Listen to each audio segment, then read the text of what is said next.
Hello viewers, welcome to our channel. Migraine ఒక రకమైన తలనొప్పి. బ్రెయిన్లో రసాయనాల అసమతుల్యత కారణంగా మైగ్రేన్ వస్తుంది. మైగ్రేన్ ఏ ఏజ్ వాళ్ళకైనా వస్తుంది. ఇది సీజన్ చేంజ్ అయ్యే టైంలో ఎక్కువగా వస్తూ ఉంటుంది. మనం ఈ వీడియోలో ఇంట్లోనే మైగ్రేన్ని తగ్గించే ఉపాయం గురించి తెలుసుకుందాం. మీకు మైగ్రేన్ వచ్చినప్పుడు చేతులతో మెడపై, భుజాలపై బాగా మాలిష్ చేయాలి. ఒక బౌల్ వేడి నీటిలో టవల్ని ముంచి పెయిన్ ఉన్న చోట రాయాలి. ఇలా చేయడం వల్ల పెయిన్ రిలీఫ్ అవుతుంది. తలనొప్పి వచ్చినప్పుడు శ్వాస నెమ్మదిగా తీసుకోవాలి. ఫాస్ట్గా తీసుకోకూడదు. కర్పూరం పొడిలో కొద్దిగా నెయ్యి కలిపి దాన్ని పెయిన్ ఉన్న చోట రాసినట్లయితే త్వరగా తగ్గిపోతుంది. అలా మీరు 10 నిమిషాల పాటు మాలిష్ చేయాలి.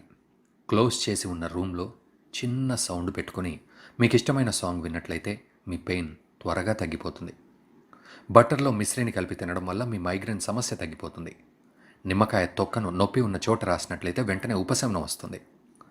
రోజు ఉదయం మెడిటేషన్ చేసినట్లయితే మైగ్రేన్ త్వరగా తగ్గిపోయే అవకాశాలున్నాయి. ఆవు నెయ్యిలో బెల్లాన్ని కలిపి రోజు తిన్నట్లయితే నొప్పి వెంటనే తగ్గిపోతుంది. మీకు ఉదయం లేవగానే మైగ్రేన్ పెయిన్ వచ్చినట్లయితే తులసి ఆకును ఎండబెట్టి పౌడర్ లాగా చేసుకుని రోజుకు 3 పూటలు తులసి పౌడర్లో కొద్దిగా తేనె కలిపి తీసుకోవాలి. ఇలా చేసిన కొద్ది రోజులకే మీ మైగ్రేన్ నొప్పి పూర్తిగా తగ్గిపోతుంది. రోజు ఒక గ్లాస్ బ్లాక్ గ్రేప్ జ్యూస్ తాగినా మైగ్రేన్ తగ్గిపోతుంది. 2 వెల్లుల్లి రెబ్బలను పేస్ట్ లాగా చేసి దాన్ని తలనొప్పి పైన రాసినట్లయితే వెంటనే ఉపశమనం కలుగుతుంది. వెల్లుల్లి రసాన్ని 2 చుక్కలు ముక్కులో వేసుకున్నట్లయితే మైగ్రేన్ పెయిన్ త్వరగా తగ్గిపోతుంది. ఫ్రెండ్స్, మైగ్రేన్ కొద్దిగా ఉన్నప్పుడే దానికి సంబంధించిన చర్యలు తీసుకోవాలి.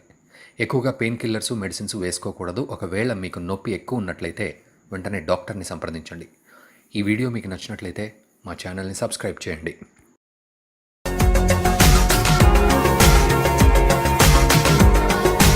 మరిన్ని అప్డేట్స్ కోసం మా ఛానల్ని సబ్స్క్రైబ్ చేయండి.